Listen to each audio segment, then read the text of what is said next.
1997 લંડનમાં સ્વામી સચ્ચિદાનંદજીનું દર્શનો ઉપર પ્રવચન. શાંતિ શાંતિ શાંતિ. દર્શનો ઉપર ચર્ચા ચાલે છે અને દર્શનોનું ધાર્મિક જીવનમાં, સામાન્ય જીવનમાં શું સ્થાન છે એની થોડી વાત ગઈકાલે કરવામાં આવી. માનો કે એક તળાવ છે, એક નદી છે, કોઈ સમુદ્ર છે. તમે એના કિનારે જાઓ તો જે એકદમ કિનારાનો ભાગ છે એ વેંત હાથ એટલો ઊંડો હોય. તમે એમાં નાહી શકો, બેસી શકો, પગ પલાળી શકો. પણ તમે જેમ જેમ આગળ જાઓ એમ એમ ઊંડાણ વધતું જાય અને પછી ઘણા આગળ જાઓ તો એટલું ઊંડું હોય કે કદાચ તમે એનો તાગ પણ લઈ શકો નહીં. એમ શાસ્ત્રનું પણ એવું જ છે, વિચારો અને ચિંતનનું પણ એવું જ છે. બહુ પ્રાથમિક અવસ્થામાં, માનો કે બાલ્યાવસ્થામાં નાનું બાળક હોય, એ નાના બાળકને તમે બહુ સામાન્ય વાતો કહો જે એને પચી શકે, પણ એ જ વાતો તમે એને આખી જિંદગી સંભળાવ્યા કરો તો માણસ બાલ્યાવસ્થાથી મુક્ત ન થઈ શકે. જેમ એની ઉંમર વધે એમ એનું ઊંડાણ પણ વધવું જોઈએ. મોટા ભાગે સંપ્રદાય પરંપરામાં એની એ વાત મૃત્યુ સુધી કહેવામાં આવતી હોય છે. જે તમને આજ કહી, એ કાલ કહી, એ પરમ દિવસે કહી, એ રિપીટ. એના એ એક બે ગ્રંથો હોય એનો પાઠ કર્યા કરો, એનું વાંચન કર્યા કરો તો તમે ઘરડા થઈ જાઓ, તમે મૃત્યુએ પહોંચો ત્યાં સુધી તમારામાં કોઈ પરિવર્તન ના આવે. આને શું કહેવાય? વૈચારિક બાલ્યાવસ્થા કહેવાય, શારીરિક બાલ્યાવસ્થા નહીં. શરીર તો તમારું ઘરડું થતું ગયું, પણ વિચારોની દૃષ્ટિએ તમે બાલ્યાવસ્થામાંથી મુક્ત થઈ શક્યા, કારણ કે તમને સંપ્રદાયવાળાઓએ એક ગ્રંથમાં કે એક આચારમાં કે એક વિચારમાં એવા જકડી લીધા, એ કુંડાળામાંથી તમે બહાર નીકળી શકો નહીં. આપણા ત્યાં શું પદ્ધતિ હતી કે તમે તળાવના કિનારાના નેડો ભાગ જેને કહેવાય, ઉપરનો ભાગ, ત્યાં છબછબિયા કરી શકો. પણ જો તમારી જિજ્ઞાસા જાગે અને તમારે વધારે આગળ જવું હોય તો તમે વધારે આગળ પણ જઈ શકો. કોઈ પ્રતિબંધ નહીં કે ભાઈ તમે હવે આથી આગળ જઈ શકો નહીં, એવો કોઈ પ્રતિબંધ નહીં. એટલું જ નહીં, તમે વધારે આગળ ગયા પછી તમારું સ્વતંત્ર પોતાનું મૌલિક ચિંતન પણ વિકસિત કરી શકો.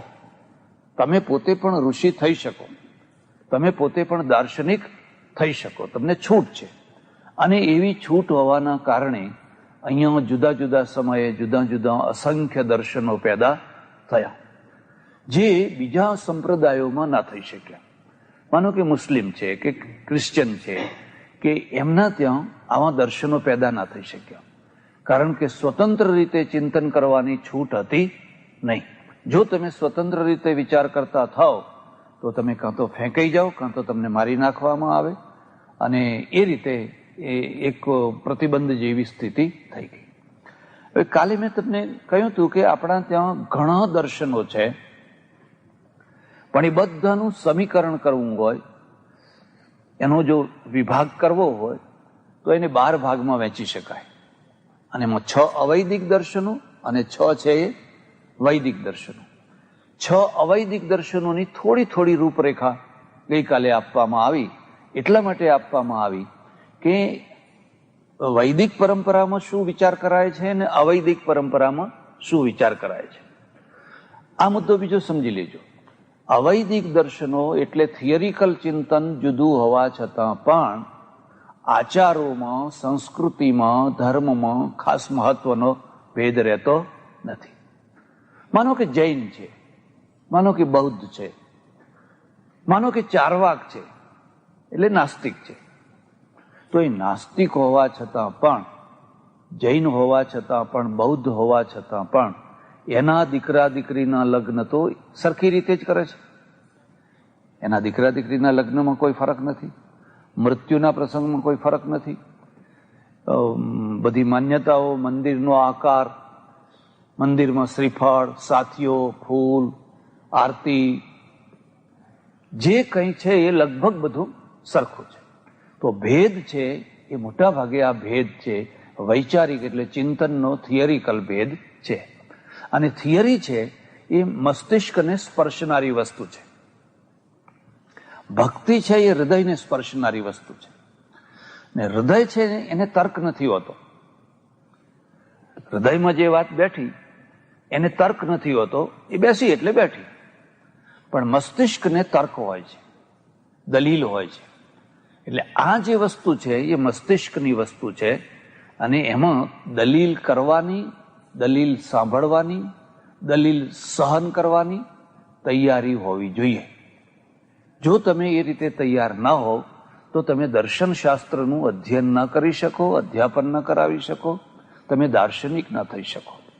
એટલે અમારે ત્યાં શું છે કે આ દર્શનની શરૂઆત પ્રશ્નથી થાય છે. આવું કેમ? આવું શા માટે? આવું શા માટે એવું પૂછવાની છૂટ. જ્યાં દર્શન નથી ત્યાં આવી પૂછવાની છૂટ નહીં.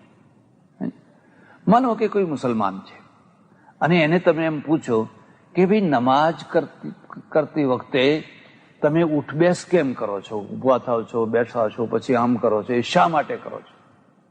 તો કે પૂછવાનું નહીં, શા માટે કરો, કરવાનું એટલે કરવાનું જ. તો આપણા ત્યાં એવું નથી. તમે પૂછી શકો, તમને જવાબ આપી શકાય. હું ના આપી શકું તો બીજો આપે, બીજો ના આપે તો બીજો આપે. તમારે ધીરજ રાખવાની.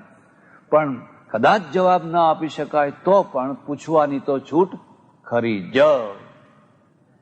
કાલે મેં 6 જે અવૈદિક દર્શનો છે એ અવૈદિક દર્શનો વિશે થોડી ચર્ચા કરી.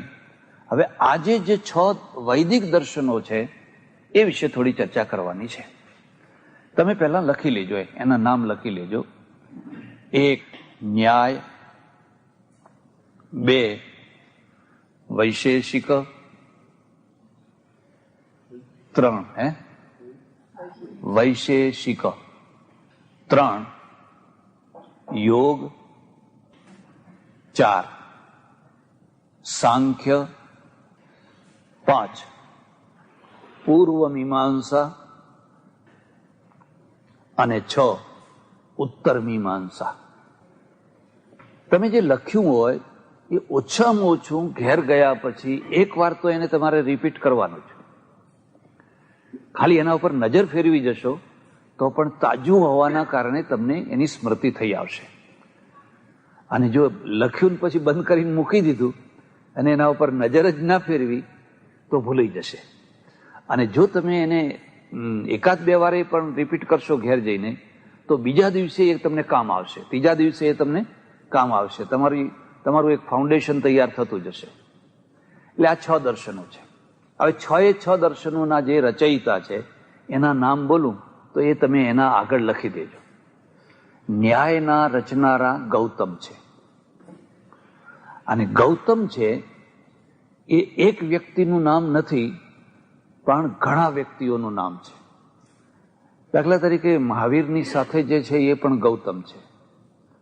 રામાયણમાં જે આવે છે એ પણ ગૌતમ ઋષિ છે. અને આ પણ ગૌતમ છે. અને આજે પણ ઘણા છોકરાઓનું નામ લોકો ગૌતમ રાખે છે. તો આના જે રચનારા છે એ ગૌતમ ઋષિ છે, ન્યાયના રચનારા. અને વૈશેષિક છે એના જે રચનારા છે એ ઋષિનું નામ છે કણાદ. કણાદ.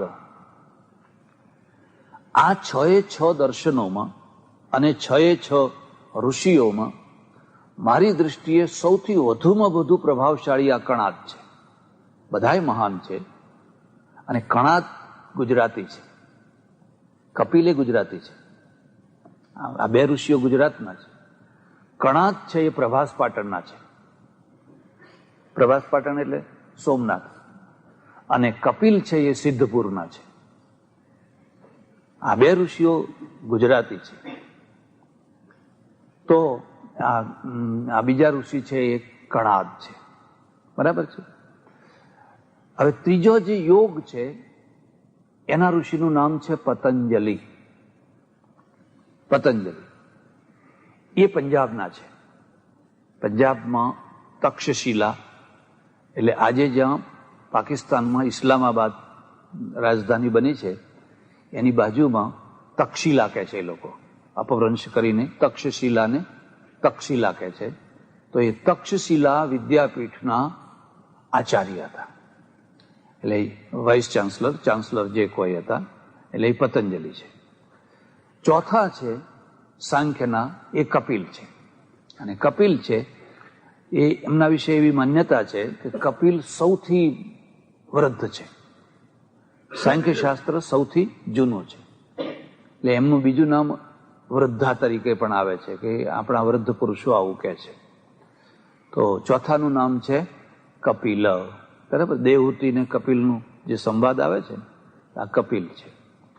પાંચમા જે છે પૂર્વ મીમાંસા, એના રચનારા છે જૈમિની. એટલે ઘણા આજે પણ છોકરાઓનું નામ જૈમિન રાખે, જૈમિની છે. અને છઠ્ઠા છે એનું નામ છે કૃષ્ણ દ્વૈપાયન બાદરાયણ વ્યાસ. હે, હા, એ ઉત્તર મીમાંસા. કૃષ્ણ દ્વૈપાયન બાદરાયણ વ્યાસ. આ બધાનો સમય છે એકદમ સચોટ તો નથી, પણ આ બધાના સમયમાં સૌથી પ્રાચીન સમય કપિલનો છે. કપિલ છે ને એ પ્રાચીન સમય છે. અને મારા ખ્યાલથી સૌથી વધુમાં અર્વાચીન સમય છે એ પતંજલિનો છે. ચાલો બીજી વાત. હવે આ 6 દર્શનોને કઈ વાંધો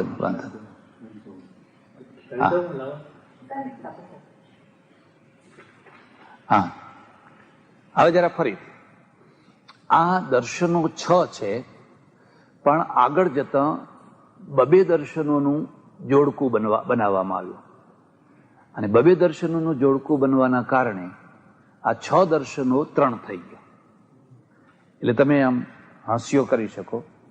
દાખલા તરીકે ન્યાય અને વૈશેષિક એ બંને મળીને એક દર્શન થયું. ન્યાય અને વૈશેષિક, અને એનું નામ ન્યાય રહ્યું. વૈશેષિક નામ ઉડી ગયું, પણ ન્યાય કહો એટલે ન્યાયમાં વૈશેષિક દર્શન પણ આવી જાય. એમ સાંખ્ય અને યોગ છે એ બંને દર્શનો મળીને પણ એક દર્શન થયું, એટલે એનું નામ થયું સાંખ્ય. અને પૂર્વ મીમાંસા અને ઉત્તર મીમાંસા એ બંને મળીને પણ એક દર્શન થયું, અને એનું નામ પડ્યું મીમાંસા શાસ્ત્ર. 3 દર્શન. હવે આ જે એક થયા એનો અર્થ એવો નથી કે બીજા દર્શનનું આખું અસ્તિત્વ જ સમાપ્ત થઈ ગયું, પણ બંનેનું સમીકરણ થયું. દાખલા તરીકે ન્યાય અને વૈશેષિક. તો ન્યાય છે એના પ્રમાણ લીધા. માનો કે ન્યાય છે, તો ન્યાય અને વૈશેષિક બંનેને એક દર્શન થયું, તો ન્યાયના પ્રમાણ લીધા અને વૈશેષિકના પદાર્થો લીધા. તમે જરા સમજવામાં અઘરું પડશે, એટલે હું તમને થોડી ભૂમિકા કરીશ એટલે ખ્યાલ આવશે. આ બધા દર્શનો વિચાર શાના ઉપર કરે છે? તો વિચારવાના 3 ક્ષેત્રો છે. લખવા હોય તો લખી લેજો. તમામ દર્શનો, ભારતીય દર્શનો નું જે વૈચારિક ક્ષેત્ર છે એ 3 જગ્યાએ છે: ઈશ્વર, જીવાત્મા અને જગત. ખ્યાલ આવે? ઈશ્વર વિશે વિચાર કરવાનો છે કે નથી. જો તમે છે એમ કહો તો પછી એના સ્વરૂપનો વિચાર કરવાનો, કેવો છે, કેમ છે, શું છે, ફલાણો. અને નથી કહો તો વાત જુદી છે. એવી રીતે જીવાત્મા, આ જીવાત્મા છે, કેવો છે, શું છે અથવા નથી. અને જગત, આ જગત છે એ છે, કેવી રીતે બન્યું, ક્યારે બન્યું, કેમ બન્યું, શું બન્યું. એટલે વિચાર કરવાનું આ 3 ક્ષેત્રો છે. દરેક દર્શનોએ આ 3 ક્ષેત્રોનો પોતપોતાની રીતે વિચાર કરેલો છે. તો માનો કે હવે વિચાર કરવાનો, એટલે વિચાર કરવા માટે બે વસ્તુઓ જોઈએ. એક તો પ્રમાણ જોઈએ. વિચારનો અર્થ અભિપ્રાય નથી. અભિપ્રાય અલગ વસ્તુ છે. ફરીથી કહું છું, તમને કોઈ વાત ના સમજાય, કોઈ શબ્દ અઘરો લાગે તો તમે એને મને પૂછજો, તો હું ફરીથી તમને એ વાતને સમજાવીશ. અહીંયા પૂછવાની છૂટ છે. અભિપ્રાય અલગ વસ્તુ છે અને વિચાર અલગ વસ્તુ છે. આ ઘડિયાળ સારું છે કે ખરાબ છે એ તમારો અભિપ્રાય થયો, પણ સારું છે તો કેમ સારું છે અને ખરાબ છે તો કેમ ખરાબ છે, એના માટેની જે દલીલો છે એ તમારો વિચાર થયો. એટલે દર્શનોમાં દલીલો આવવાની, તર્કો આવવાના, વિચાર આવવાના, ચિંતન આવવાના, ખાલી અભિપ્રાય નહીં. ખાલી અભિપ્રાય નહીં. બીજા ધર્મોમાં સીધો અભિપ્રાય આપી દો, પછી એમાં દલીલ નહીં કરવાની. બસ આ આવું છે એટલે આવું જ છે. કેમ કે મેં કહ્યું છે ને, ફલાણાએ કહ્યું છે ને, ફલાણા ગ્રંથમાં લખ્યું છે ને. તો અભિપ્રાય એ દર્શન નથી, એ તો તમારી રુચિ છે. તો ગમા અણગમાના કારણે તમે ઘણીવાર સાચા ખોટા અભિપ્રાય આપી બેસો. તો દર્શન શું છે? તો દર્શન એક તટસ્થ ચિંતન છે. એટલે એક બીજી વાત ખાસ લખજો.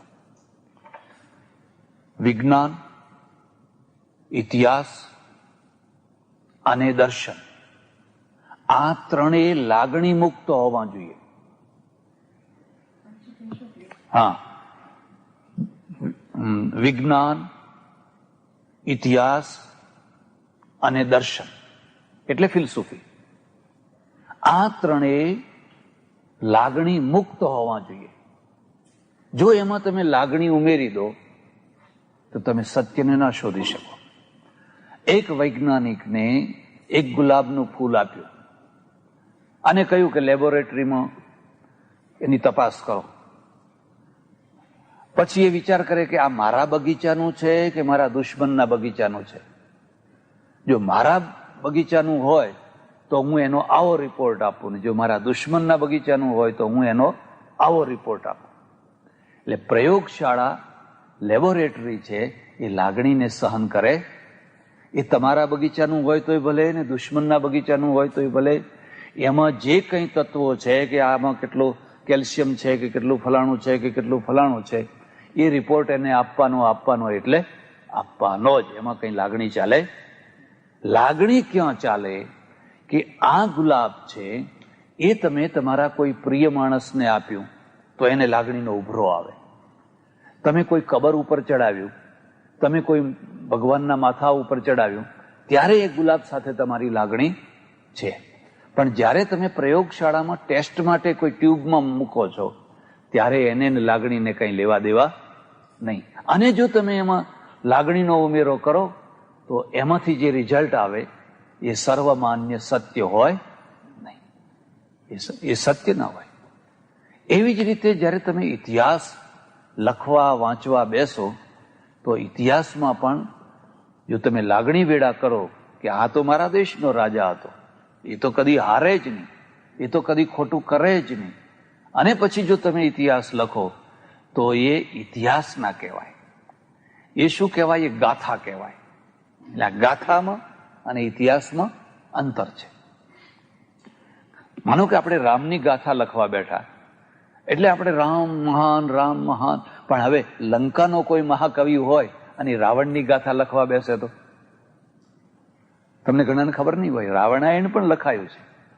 જેવું રામાયણ છે એવું સામે રાવણાયણ પણ છે. અને રાવણાયણમાં રાવણને બહુ મહાન બતાવ્યો છે, બહુ મહાન બતાવ્યો છે. તમે એની દલીલો આગળ આમ નકાનની બૂટ પકડી જાઓ, એવી દલીલો એમાં આપેલી છે. તો હવે એમાં શું થયું? એમાં લાગણી આવી કે આ તો મારા લંકાનો છે રાજા. એટલે હવે જે તમે લખ્યું એ ગાથા તો કહેવાય, પણ ઇતિહાસ કહેવાય?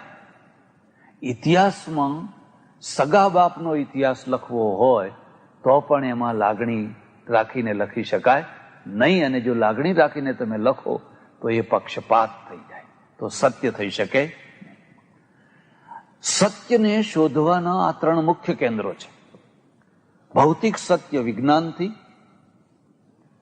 પ્રાચીન સત્ય છે એ ઇતિહાસથી, અને જે જીવનનું સત્ય છે એ દર્શનોથી. આ ત્રણેય સત્ય શોધવાના માધ્યમો છે.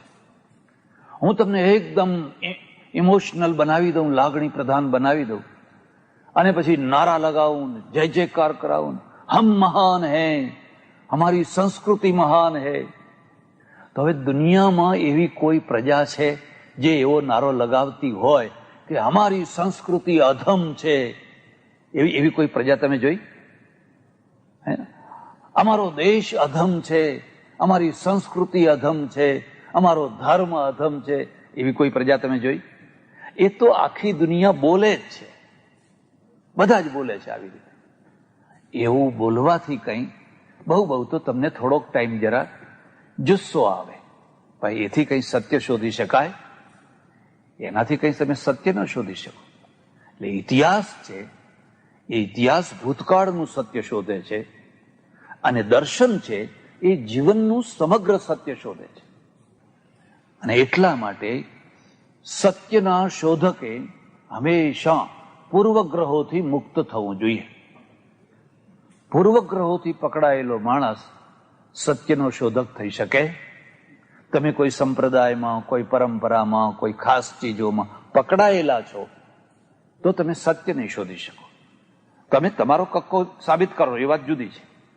તમારી પાસે દલીલ હોય, યુક્તિઓ હોય, પ્રમાણ હોય, તો તમારો જે કક્કો છે એને તમે મજબૂત કરો, પણ તમે સત્ય નહીં શોધી શકો. એટલે દર્શન છે એ દર્શન તો સત્યની શોધ માટે છે, ઇમોશનલ, લાગણી પ્રધાન, લાગણી વેળા માટે નથી. બેયના ક્ષેત્ર જુદા જુદા છે. એટલે સાંજની કથા અને અત્યારની કથામાં આ મોટું અંતર છે. તો હવે આ સત્યને શોધવું કેવી રીતે? સત્યને શોધવા માટેનો ઉપાય શું છે? જેમ ભૌતિક સત્ય શોધવા માટે લેબોરેટરી છે, એમ દાર્શનિક સત્ય શોધવા માટે પણ લેબોરેટરી છે. અને દાર્શનિક સત્ય શોધવા માટેની જે લેબોરેટરી છે એનું નામ છે પ્રમાણ. એનું નામ છે પ્રમાણ. હવે પ્રમાણ એટલે શું? આ સંસ્કૃતનો શબ્દ છે. તમને પેલા સાદી વાત કહીશ એટલે ખ્યાલ આવશે. માનો કે આ ટેબલ, આ સ્ટૂલ છે. આ સ્ટૂલ કેટલું લાંબુ છે? એટલે કોઈએ કહ્યું કે 2 ફૂટ છે, કોઈએ કહ્યું કે 1.5 ફૂટ છે, કોઈએ કહ્યું કે 4 ફૂટ છે. પણ એની સાબિતી શું? એટલે આપણે તરત જ કંઈક ફૂટ પટ્ટી પડી હતી, ટેપ પડી હતી, ટેપ લઈ આવ્યા અને ટેપ લાવીને અહીંથી અહીં માપ્યું, અહીંથી અહીં માપ્યું, નક્કી કર્યું ભાઈ આ તો 15 ઇંચ 17 ઇંચ છે. તો હવે 17 ઇંચ છે એ મેં મારી ટેપથી માપ્યું, તમે તમારી ટેપથી માપો, તમે તમારી ટેપથી માપો, અને બધાએ જોયું કે આ 17 ઇંચ છે. તો આનું નામ શું થયું? પ્રમાણ. હવે પેલો જે 4 ફૂટ કહે છે, પેલો 5 ફૂટ કહે છે, પેલો 2 ફૂટ કહે છે, એ કંઈ સત્ય થયું? એમ માન, પ્રમાણ જે નિશ્ચિત કરી આપે એનું નામ કહેવાય પ્રમાણ. એટલે હું તમને એક પરિભાષા લખાવું છું, એ યાદ રાખજો. પણ પરિભાષાની પરિભાષા પહેલા કહું. પરિભાષા એટલે શું? ભાષા એટલે બોલવું. ભાષા એટલે બોલવું. અને પરિભાષા એટલે પરિતઃ સર્વતઃ સમ્યક પ્રકારેણ આલોચ્ય વિચાર્ય પ્રવક્તવ્યમ ઇતિ પરિભાષા. પરિ ઉપસર્ગ છે અને એનો અર્થ થાય છે સારી રીતે, સચોટ રીતે બોલવું, એનું નામ પરિભાષા. તો આપણે ઘણું એવું બોલીએ છીએ જે સચોટ નથી હોતું. કોઈએ પૂછ્યું કેટલા વાગ્યા છે, એટલે કોઈએ જવાબ આપ્યો કે 11 વાગ્યા હશે. હવે 11 વાગ્યા હશે કે 10 વાગ્યા હશે કે 8 વાગ્યા હશે, એ ભાષા છે, પરિભાષા નથી. તો કોઈએ ઘડિયાળમાં જોયું અને ઘડિયાળમાં જોઈને કહ્યું ભાઈ 9:56 થઈ છે. આનું નામ પરિભાષા. કારણ કે તમે પ્રમાણપૂર્વકની વાત બોલ્યા, એનું નામ છે પરિભાષા. અને પેલું જે મનમાં આવ્યું, જેમ આવ્યું, એ આશરે બધું જે બોલી દીધું, એ તો છે ભાષા. તો આ પરિભાષા લખજો. લક્ષણ પ્રમાણાભ્યામ વસ્તુ સિદ્ધિ, સંસ્કૃતમાં છે, જેવું આવડે એવું લખજો તમે. લક્ષણ પ્રમાણાભ્યામ વસ્તુ સિદ્ધિ નહીં પ્રતિજ્ઞા માત્રેણ. એનું ગુજરાતી કહું નીચે લખી દેજો કૌંસમાં. પ્રતિજ્ઞા માત્રેણ.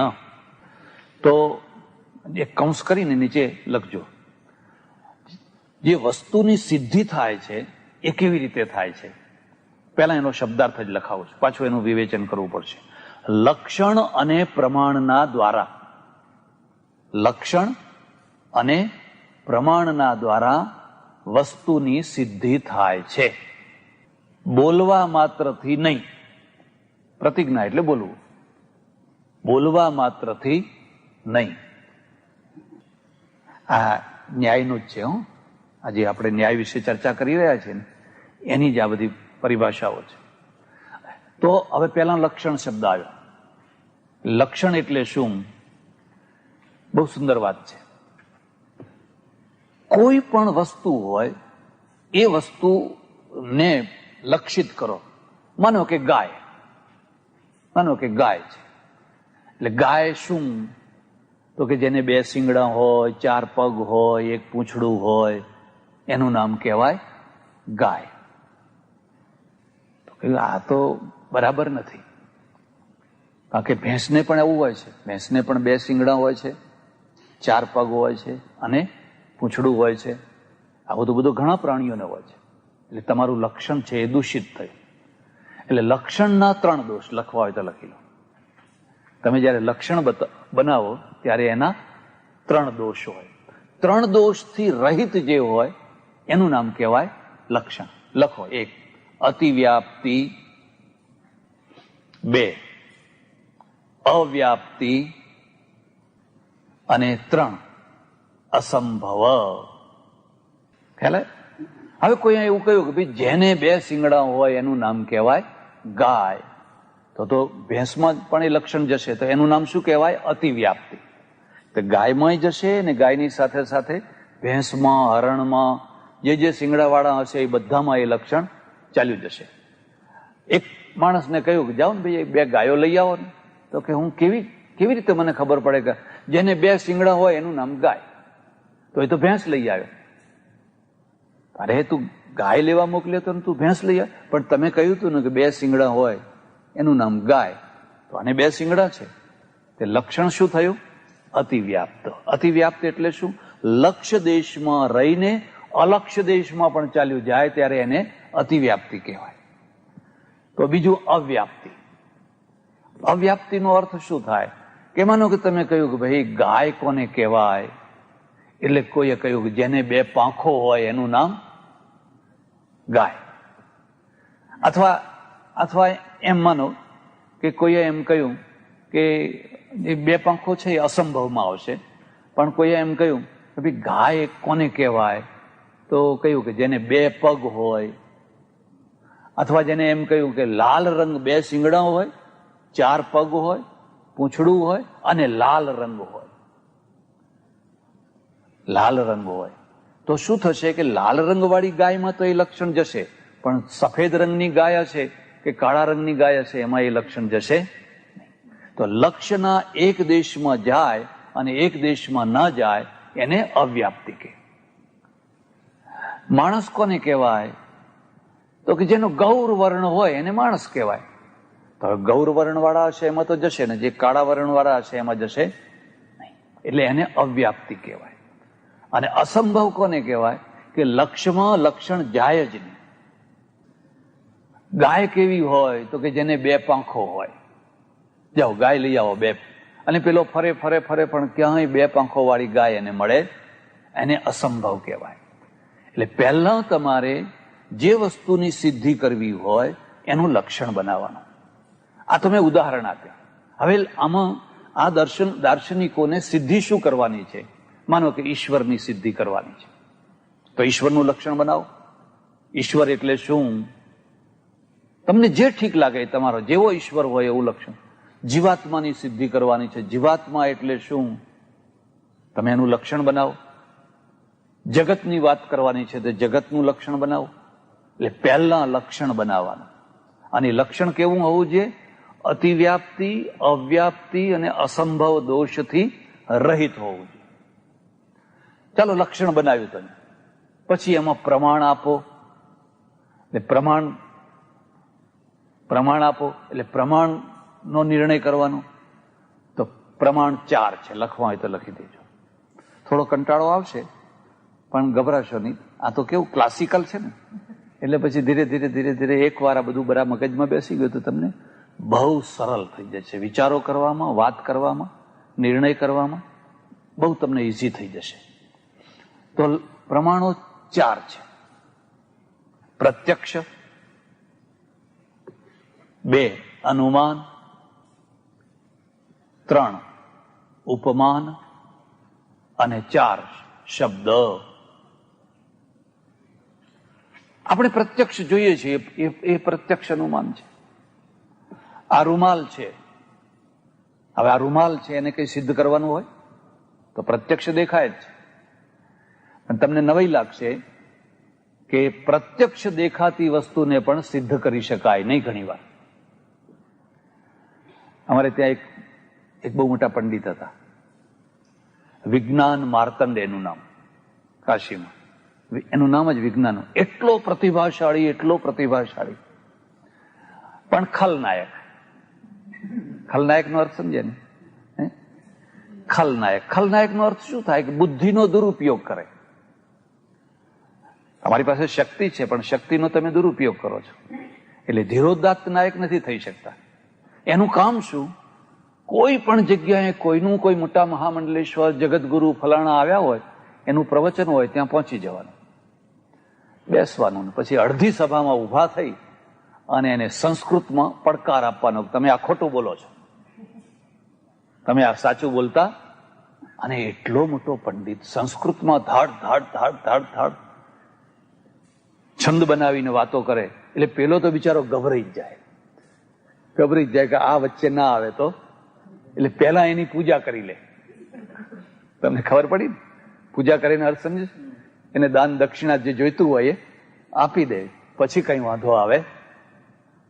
આ માણસ એકવાર આગ્રા પહોંચ્યો, અને આગ્રામાં ત્યારે આર્ય સમાજનું જોર, અને આર્ય સમાજ વાળાની બધી સભા ચાલે, એમાં આણે ચેલેન્જ આપી દીધી કે શાસ્ત્રાર્થ કરશું, તો કે કરશું, પેલા નહીં જોર ને આ નહીં જોર.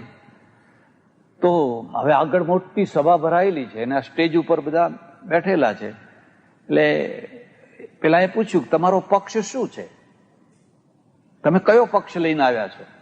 એટલે એને જવાબ આપ્યો કે મારો પક્ષ તમે જે કહો એનાથી ઉલટો મારો પક્ષ. તમે જે બોલો ને એનાથી ઉલટો મારો પક્ષ.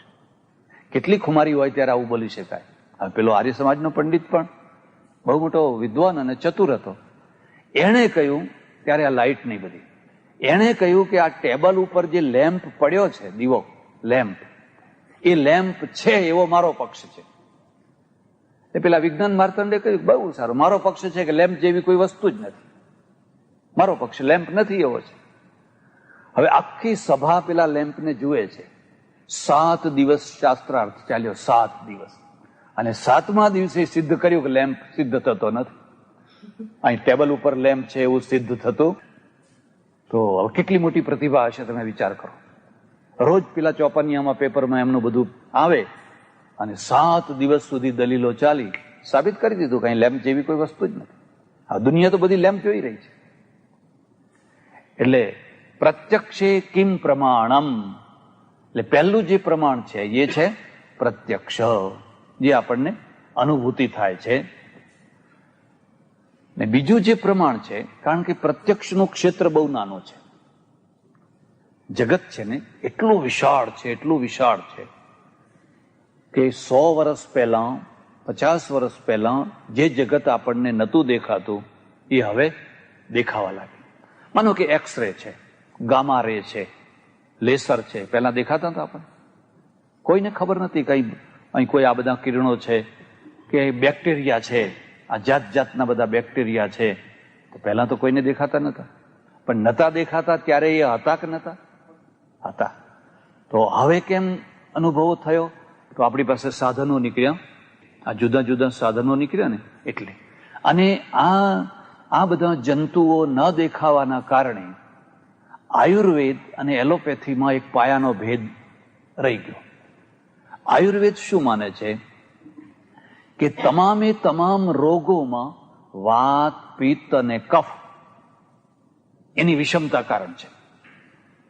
તમારા અંદર વાત, પિત્ત અને કફ આ 3 પાયાના તત્વો છે. એ જ્યારે કંઈ વિષમ થાય છે એટલે તમને બધા રોગ થાય છે. એલોપેથી વાળા શું કહે છે કે પ્રત્યેક રોગનું કારણ એના જંતુઓ છે.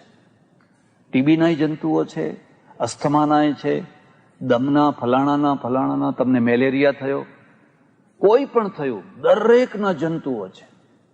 આ પેલા તો જંતુઓ માનતા નથી, પણ નથી માનતા એમાં એમનો દોષ નથી, કારણ કે એ જમાનામાં એમની પાસે માઇક્રોસ્કોપ સાધનો હતા નહીં. એટલે જે કંઈ સાધનો હતા એના દ્વારા એ આ લોકો આ નિશ્ચય ઉપર પહોંચ્યા કે ભાઈ વાત, પિત્ત અને કફનો વ્યત્યય થાય એમાંથી આ બધા રોગો થતા હોય છે, અને પછી એના ઉપચાર કરવા લાગ્યા.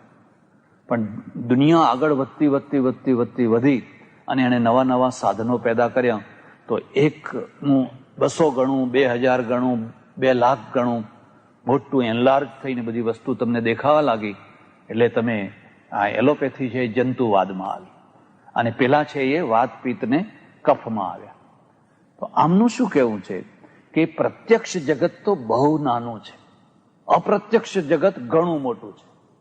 આપણી ચારે બાજુનું જગત પણ ઘણું મોટું છે, અને દૂર દૂર સુધીનું જે આપણને નથી દેખાતું, આકાશ ગંગાઓને એની પેલી બીજી ગંગાઓને, નિહારિકાઓને, ફલાણા એ તો વળી એથી મોટું છે.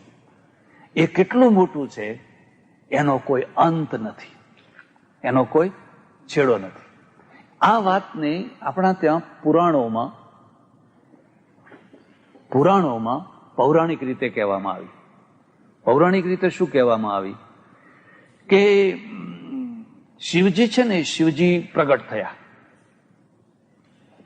પછી વિવાદ થયો કે ભાઈ આનો અંત ક્યાં છે, આનો છેડો ક્યાં છે. એ બ્રહ્મા હતા ને એ એક તરફ ગયા, અને વિષ્ણુ હતા એ બીજી તરફ ગયા. વર્ષો સુધી પણ ક્યાંય છેડો મળ્યો, એટલે એનું નામ પડ્યું અનંત. તો આ શિવ છે ને એ શિવ અનંત છે, આ આકારના રૂપમાં, બ્રહ્માંડોના રૂપમાં.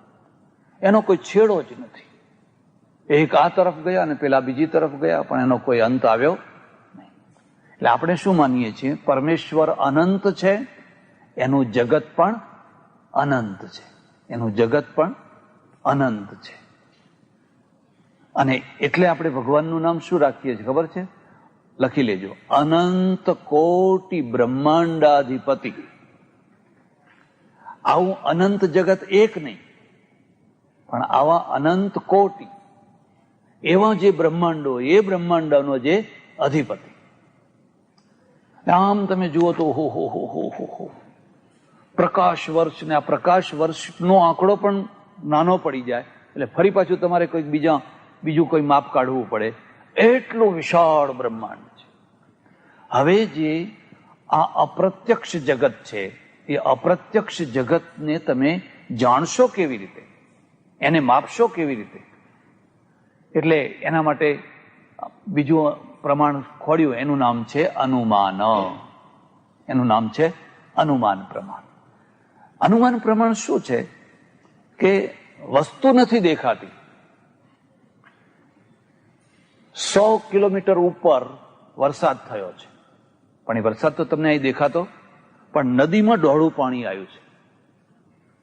જે નદીના કિનારે તમે ઉભા છો તે નદીનું પાણી ડોળું છે, એટલે તમે કહો છો કે ભાઈ ઉપર વરસાદ થયો હોવો જોઈએ.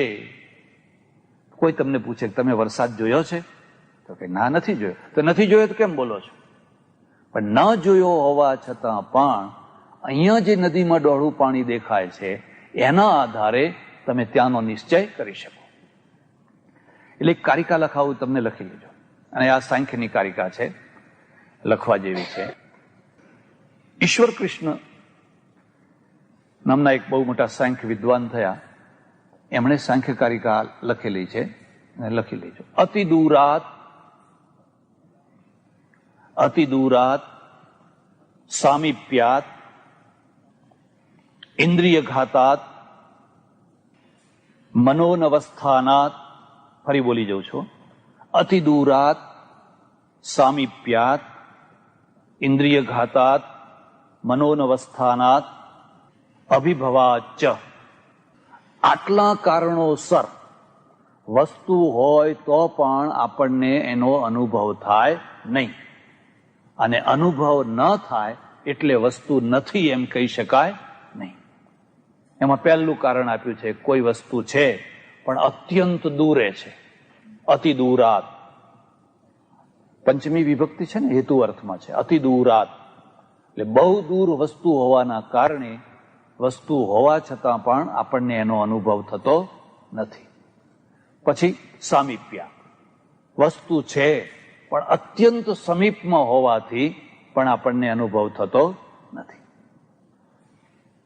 કારણ કે આપણે આંખથી કાનથી અનુભવ કરવાના છીએ, અને તમને ખ્યાલ હશે જ કે પરમેશ્વરે આંખ કાન વગેરેના મર્યાદાઓ મૂકેલી છે. તમે આટલાથી નીચેનો અવાજ ના સાંભળી શકો, અને આટલાથી ઊંચેનો અવાજ પણ ના સાંભળી શકો. આટલાથી જે નીચેનો અવાજ છે એ કૂતરું સાંભળી શકે, એ કૂતરું સાંભળી શકે. જે તમને ના સંભળાય એ એને સંભળાય, એટલે દોડવા માંડે, આઘું પાછું ઊંચા નીચું થવા માંડે, પણ આપણને ના સંભળાય. એમ અમુક દૂર સુધીનું છે એટલું જ તમને દેખાય, પછી બહુ નજીકનું ના દેખાય. કેમેરો હોય ને, કેમેરાના ઉપર પણ એની મર્યાદા મૂકી હોય, તમે આટલે નજીકથી એનો ફોટો લઈ શકો. તમારે જયારે કોઈ જંતુનો કે એવો ઝીણો ફોટો લેવો હોય તો એના ઉપર માઇક્રો લેન્સ મૂકવો પડે, ને માઇક્રો લેન્સ હોય તો એ લઈ શકે. મારે અંગૂઠાનો છાપ લેવી હોય તો આ સામાન્ય કેમેરાથી તમે લઈ શકો, એની મર્યાદા આવી. એમ આંખ છે એ આખી દુનિયાને તો જોઈ શકે, પણ આંખમાં કચરું પડ્યું હોય એટલે આપણે બીજાને કહી દો, મારી આંખમાં શું પડ્યું છે, તો ભાઈ તારી આંખમાં છે તું જોઈ લે. તો આંખ છે એ પોતાની આંખના કચરાને જોઈ શકતી નથી, કારણ કે એની મર્યાદા આવી. એમ ઘણી વસ્તુઓ અત્યંત સમીપ હોય તો સમીપ હોવાના કારણે પણ આપણને એનો અનુભવ થાય નહીં. અતિ દૂરાત, સામીપ્યાત, ઇન્દ્રિય ઘાતાત. પછી આ વચ્ચે દિવાલ આવી ગઈ. માનો કે પેલા રૂમમાં કંઈક છે, આ પૃથ્વીના નીચે સોનું છે, ચાંદી છે, પેટ્રોલિયમ છે, બધું ઘણી વસ્તુઓ છે, પણ આપણને દેખાતી કેમ? કારણ કે વચ્ચે દિવાલ આવી ગઈ, વચ્ચે પડદો આવી ગયો. એમ કેટલીક વસ્તુઓ એવી હોય કે જે હોય પણ વચ્ચે કંઈનું કંઈ આડું આવી જાય એટલે આપણે એને જોઈ શકીએ નહીં. હવે આજે વિજ્ઞાને એવા બધા કિરણોને એવું બધું શોધ્યું કે ઉપર પ્લેનમાંથી પણ એ રિસર્ચ કરીને કહી શકે કે અહીં પેટ્રોલ છે, અહીં કોલસો છે, અહીં ફલાણું છે. એ તો હવે આજે વિજ્ઞાનની વાત થઈ, પણ પહેલા કોઈને કંઈ ખબર પડતી. ઘરમાં સોનું દાટેલું હોય પણ એને કંઈ ખબર પડે નહીં. એટલે ઇન્દ્રિય ઘાતાત, મનોનવસ્થાનાત. પછી માનો કે વસ્તુ તમારી આંખ આગળ છે પણ મન ઠેકાણે નથી. મન ઠેકાણે નથી. ઘરમાં ઝઘડો થયો છે અને ઝઘડાની અસર મગજ ઉપર એટલી તીવ્ર થઈ છે કે તમે રીસાઈને, મન બગાડીને, ઉદ્વેગ પામીને બહાર રોડ ઉપર જઈને બેઠા છો, અને તમારી આંખ આગળથી તમારો મિત્ર જાય છે, તમારા ઓળખીતા માણસો જાય છે, પણ તમને ખબર પડતી, આંખ બંધ નથી, આંખ ઉઘાડી છે, પણ આંખ ઉઘાડી હોવા છતાં પણ તમને એ માણસ દેખાતો. કારણ શું છે કે મનોનવસ્થાનાદ. મન ક્યાં લાગ્યું છે? પેલા ઝઘડામાં. પેલો જે ઝઘડો થયો છે ને એના તીવ્ર ચિંતનમાં મન એટલું લાગી ગયું છે કે નજર આગળ ઘટનારી ઘટનાઓ પણ તમને દેખાતી નથી. સૌક્ષ્મ્યાત, પાંચમો હેતુ છે.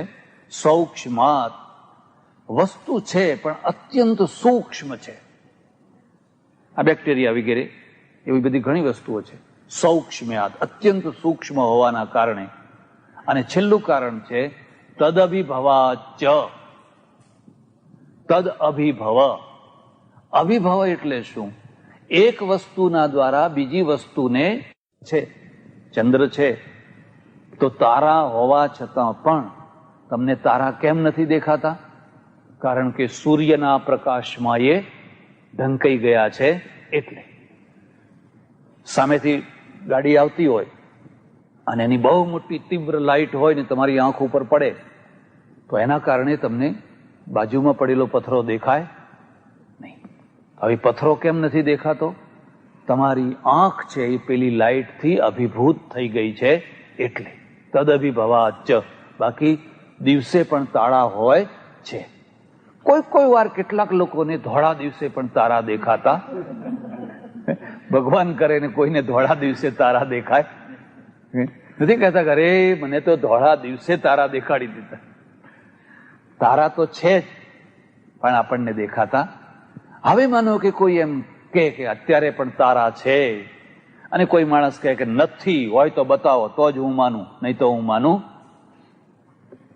કોઈ એવો હઠ કરે જો તારા હોય તો અમને બતાવો તો જ અમે માનીએ. આપણે કહીએ કે ભાઈ રાત પડવા દો, રાત પડે પછી તમને બતાવીએ. તો એ તો કે રાત્રે તો આવી જાય છે, બાકી દિવસે હોતા તો હવે તમે કેવી રીતે એને સાબિત કરી શકો? એમ કોઈ કે ઈશ્વર હોય તો બતાવો તો જ અમે માનીએ, નહીં તો અમે માનીએ નહીં. તો હવે જો તારા હોવા છતાં બતાવી નથી શકાતા કારણ કે સૂર્યના દ્વારા અભિભૂત છે, તો તારાઓ કરતા સૂક્ષ્મથી સૂક્ષ્મ, સૂક્ષ્મથી સૂક્ષ્મ જે સૌથી સૂક્ષ્મ પરમેશ્વર છે એ કોઈ એવી વસ્તુ નથી કે આમ હથેળીમાં લઈને બતાવીએ કે લો ભાઈ આ જોઈ લો. એટલે આ સાંખ્યકાર કહે છે કે આટલા કારણોસર વસ્તુ હોય તો પણ એને બતાવી શકાય, એનો અનુભવ કરાવી શકાય નહીં. ચ શબ્દ મૂક્યો છે ને, ચ નો અર્થ થાય છે અને. એટલે બીજા પણ કારણો છે પણ આટલા કારણો મુખ્ય બતાવી દીધા છે. એટલે હવે મૂળ વસ્તુમાં આવો. મૂળ વસ્તુમાં શું છે? લક્ષણ પ્રમાણાભ્યામ વસ્તુ સિદ્ધિ. લક્ષણ અને પ્રમાણના દ્વારા વસ્તુની સિદ્ધિ થઈ શકે. ન તો પ્રતિજ્ઞા માત્રેણ. તમે અભિપ્રાય આપો એટલા માત્રથી કોઈ વસ્તુ સિદ્ધ અસિદ્ધ થઈ શકે નહીં. તો નૈયાયિકો જે છે એ છે ને એ પ્રમાણના વિશેષજ્ઞ છે. એક બીજી વાત પણ તમને લખાવું. કાણાદમ પાણીનીયંચ, કાણાદમ પાણીનીયંચ સર્વશાસ્ત્રોપકારકમ. સર્વશાસ્ત્રોપકારકમ એનો અર્થ ગુજરાતીમાં લખો, નીચે કૌંસ કરીને ગુજરાતીમાં લખો. કણાદ એટલે કે ન્યાયશાસ્ત્ર અને પાણીનીય એટલે કે વ્યાકરણ શાસ્ત્ર. આ બંને બધા જ શાસ્ત્રો ઉપર ઉપકાર કરનારા છે. આ શાસ્ત્રો જો બે આવડતા હોય તો તમે બહુ મુક્ત રીતે બધા શાસ્ત્રોમાં પ્રવેશ કરી શકો. અને આ બે જો તમને ના આવડતા હોય તો ડગલે ને પગલે તમને કઠિનાઈ આવે. એટલે કણાદ ન્યાયશાસ્ત્ર અને પાણીની એટલે વ્યાકરણ શાસ્ત્ર. વ્યાકરણ છે ને એ શબ્દનો સ્ફોટ કરશે, શબ્દમાંથી આપોઆપ બધું જ્ઞાન નીકળશે. અને કણાદ છે એ પ્રમાણ આપશે. એટલે અમને કહ્યું કે ભાઈ અમે વસ્તુની સિદ્ધિ લક્ષણ અને પ્રમાણના દ્વારા કરીએ છીએ. તો હવે શું વસ્તુની સિદ્ધિ કરવાની છે? તમે શું માનો છો? કઈ કઈ વસ્તુઓ માનો છો? ન્યાયશાસ્ત્ર જે વસ્તુઓ માને છે, જે મૂળભૂત વસ્તુઓ, આ બીજી વાત છે. આ વસ્તુ નથી, આ મૂળ તત્વ નથી. જે બનેલું છે એ મૂળ તત્વ નથી, પણ દુનિયાના ભૌતિક જગતના મૂળ તત્વો કેટલા છે એ પહેલા બતાવવા. પછી એમાંથી રચના થતા બધી રચનાઓ થયા કરે, પણ મૂળ તત્વો પહેલા નક્કી કરવાના. મૂળ તત્વો જુદા જુદા દાર્શનિકોના જુદા જુદા છે. તમારે આ ન્યાયશાસ્ત્રના જે મૂળ તત્વો યાદ રાખવા હોય તો તમે લખી શકો છો. દ્રવ્ય, ગુણ, કર્મ,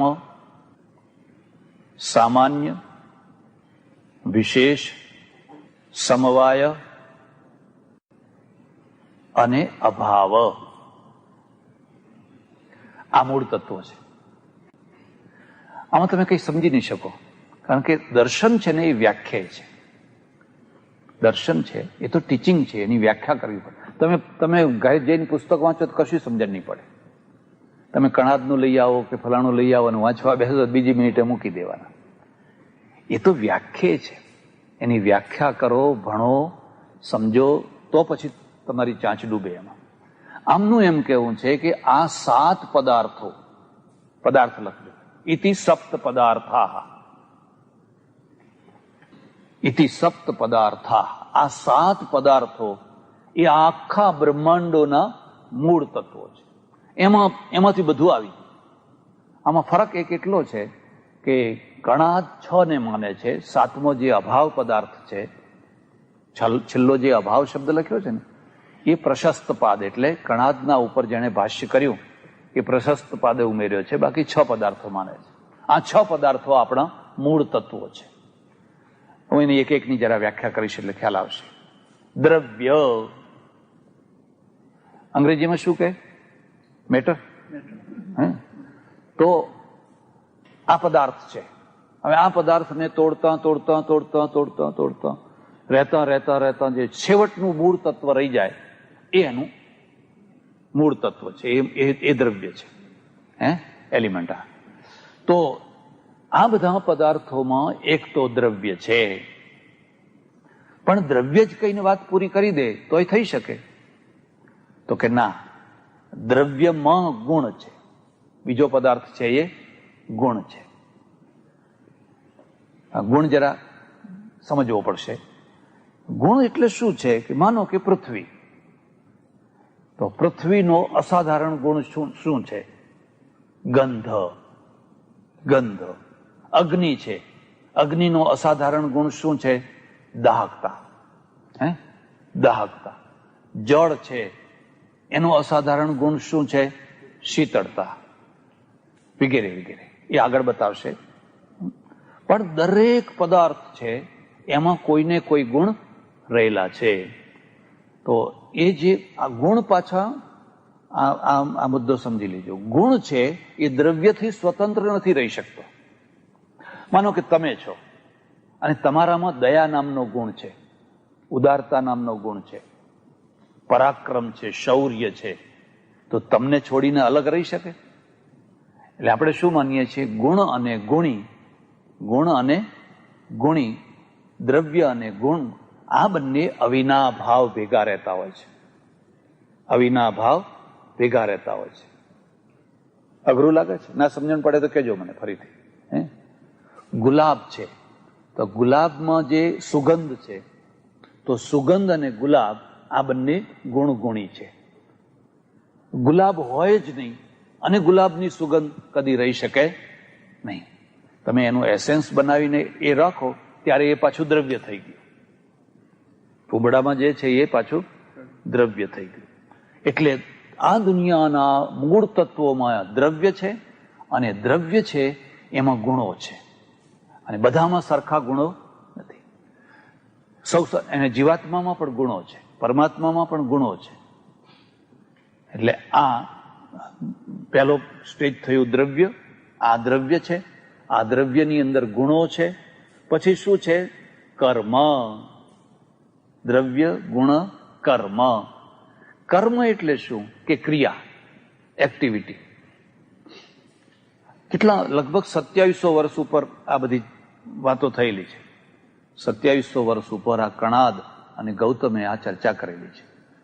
એનું કહેવું છે કે આ દ્રવ્યોની અંદર, એમાં ઘણા એવા દ્રવ્યો છે કે એમાં સતત ક્રિયા થયા કરે છે, અને ક્રિયા થયા કરે છે એટલે રૂપાંતર થાય છે. જો એમાં ક્રિયા ના થાય તો કદી રૂપાંતર થાય? કર્મ. કર્મને આપણે પણ કર્મ કરીએ છીએ. આ કુંચન, પ્રસારણ વગેરે વગેરે, ઉઠવું, બેસવું, ચાલવું, હરવું, ફરવું. દ્રવ્ય, ગુણ, કર્મ, સામાન્ય. સામાન્ય જલ્દી તમને સમજમાં નહીં આવે, પણ હું થોડો પ્રયત્ન કરીશ. સામાન્ય એટલે જાતિ. સામાન્ય એટલે જાતિ. અને જાતિનો વ્યાખ્યા સમજવા જેવી છે.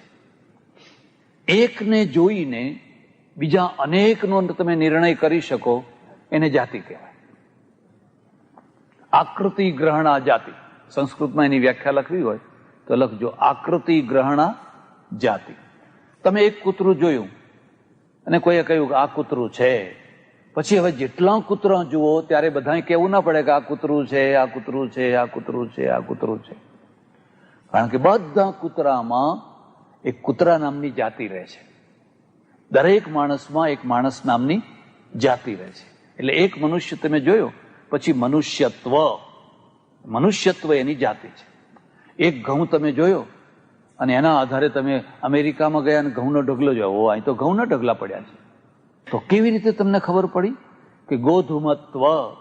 તો પેલો જે ઘઉં તમે દેશમાં જોયો તો એવો જ ઘઉં અહીંયા છે અને એના અંદર એક ગોધુમત્વ નામની જાતિ છે. એટલે એક સામાન્ય રહે છે, જાતિ રહે છે. દ્રવ્ય, ગુણ, કર્મ, સામાન્ય, પછી વિશેષ. આ વિશેષને સમજવા જેવું છે અને એના કારણે આ દર્શનનું નામ પડ્યું છે વૈશેષિક. વિશેષના કારણે વૈશેષિક. તો વિશેષ શું છે? તો બે પદાર્થ, બે અણુઓ છે. આ પણ તમને કહું કે આ જે ન્યાય વૈશેષિક છે એ ભારતના સૌથી પહેલા અને જૂના અણુવાદીઓ છે, પરમાણુવાદીઓ છે. પછી પરમાણુવાદને જૈનોએ ગ્રહણ કર્યો, કેટલાક અંશમાં બૌદ્ધોએ ગ્રહણ કર્યો, પણ આપણા ત્યાં બીજા દર્શનો બધા પરમાણુવાદી નથી. સાંખ્ય છે એ પ્રકૃતિવાદી છે, એ મૂળ તત્વ પ્રકૃતિ છે. આ બે દર્શનકારો છે, એમનું કહેવું છે કે આ બ્રહ્માંડની રચનાના મૂળમાં પરમાણુઓ છે. પરમાણુઓ શું છે કે કોઈ વસ્તુને તોડતા તોડતા તોડતા તોડતા તોડતા તોડતા ચાલ્યા જાઓ અને પછી જેને તોડી ન શકાય, જેનો અવયવ ન કરી શકાય, એ છેલ્લો જે ભાગ છે એનું નામ છે પરમાણુ. હવે પરમાણુ શાસ્ત્રોમાં નથી. તમે ગીતામાં, ઉપનિષદોમાં, વેદોમાં જુઓ તો પરમાણુવાદ નથી. એટલે ઘણા લોકો અમને શું કહે છે કે અર્ધ વૈનાશિકા, કે આ અડધા વૈનાશિક છે. વૈનાશિક છે એટલે અડધા નાસ્તિક છે. વેદમાં તો પ્રકૃતિની વાત છે અને આ લોકો તો પરમાણુની વાત કરે છે. એટલે આ બે ઋષિઓ વિશે ફરી પાછી થોડી વાત જાણી લેજો. આમનું શું કહેવું છે કે અમે સત્યની શોધ કરવા માટે નીકળ્યા છીએ અને સત્યની શોધ અમે પ્રતિભાના જોરે કરવાના છે. કરતા કરતા કરતા અમને જે સત્ય મળશે પછી અમે વેદમાં જોઈ લઈશું, શાસ્ત્રમાં જોઈ લઈશું કે મળતું આવે છે કે નહીં. જો મળતું આવે તો વાહ વાહ, અને ન આવે તોય વાહ વાહ. અમારે બધી વાતોમાં શાસ્ત્ર સાથે બંધાઈ જવું નથી. મુદ્દો સમજાય છે? એવું એમ કહેવાય છે કે આ સમયમાં ગ્રીસમાં પ્લુટો, સોક્રેટિસ, આ બધા દાર્શનિકો થયેલા અને એ દાર્શનિકો બધા પરમાણુવાદી હતા. તો એનો પરમાણુવાદ ભારતમાં આવ્યો, એક પક્ષ. બીજો પક્ષ ભારતનો પરમાણુવાદ ગ્રીસમાં ગયો, આ બીજો પક્ષ. ગ્રીસમાંથી ભારતમાં પરમાણુવાદ આવ્યો. કેવી રીતે આવ્યો? તો ઈસવીસન પૂર્વ 3ય શતાબ્દીમાં એલેક્ઝાન્ડર આવ્યો, સિકંદર આવ્યો. અને સિકંદર છે એ ક્યાંથી આવ્યો? ગ્રીસમાંથી. આમ રિયલ ગ્રીસમાંથી નહીં. આજે જે યુગોસ્લાવિયા છે ને, યુગોસ્લાવિયાના જે ટુકડા પડ્યા એમાં જે મકદુનિયા, નાનું સ્ટેટ મકદુનિયા, અને મકદુનિયામાંથી આવ્યો. એ એમને સીધો ભારત ના આવ્યો. એણે ઈરાકને જીતી લીધું, ફલાણાને જીતી લીધું, ફલાણાને જીતી લીધું. એ બધા કન્ટ્રીઓ જીતતા જીતતા જીતતા પછી બે માર્ગે ભારતમાં આવ્યો. ઉપરના ભાગમાં અફઘાનિસ્તાન થઈ, હિન્દુકુશ, પામીરના ભાગો પાર કરી અને પંજાબમાં આવ્યો અને નીચે ઈરાનમાંથી સિંધમાં થઈ અને પછી એનું લશ્કર આવી રીતે પાછું ડિવાઈડ થઈ ગયું. તો એ ગ્રીકો સાથે ભારતનો જૂનો સંબંધ, અને એ સંબંધોના કારણે અહીંના વિદ્વાનોની વિદ્વત્તા ત્યાં જતી હતી અને ત્યાંના વિદ્વાનોની વિદ્વત્તા અહીં આવતી હતી. પણ એટલું નક્કી કે એ જમાનામાં ગ્રીસમાં અને ભારતમાં આ તત્વચિંતન ચાલતું હતું. એટલે જે હોય તે. પણ કણાદ અને ગૌતમ આ બંને એમ માને છે કે આ બ્રહ્માંડોની રચના પરમાણુઓમાંથી થઈ છે. તો પરમાણુઓમાંથી કેવી રીતે થઈ છે? તો કે છે પહેલા બે પરમાણુઓ ભેગા થાય છે એટલે એને દ્વણુક, એનું નામ દ્વણુક બને છે. પછી 3 દ્વણુકો ભેગા થાય છે એટલે એનું નામ ત્રસરેણુ બને છે. પછી એમાં 4 ત્રસરેણુ ભેગો થાય છે ત્યારે એનું નામ ચતુર્ણુક બને છે. ખ્યાલ આવ્યો? દ્વેણુક, ત્રસરેણુ અને ચતુર્ણુક. ચતુર્ણુક થાય છે એટલે દ્રષ્ટિગોચર થાય છે. ત્યાં સુધી પદાર્થ દ્રષ્ટિગોચર થતો નથી. પછી આપણી આંખે દેખાવા માંડે છે.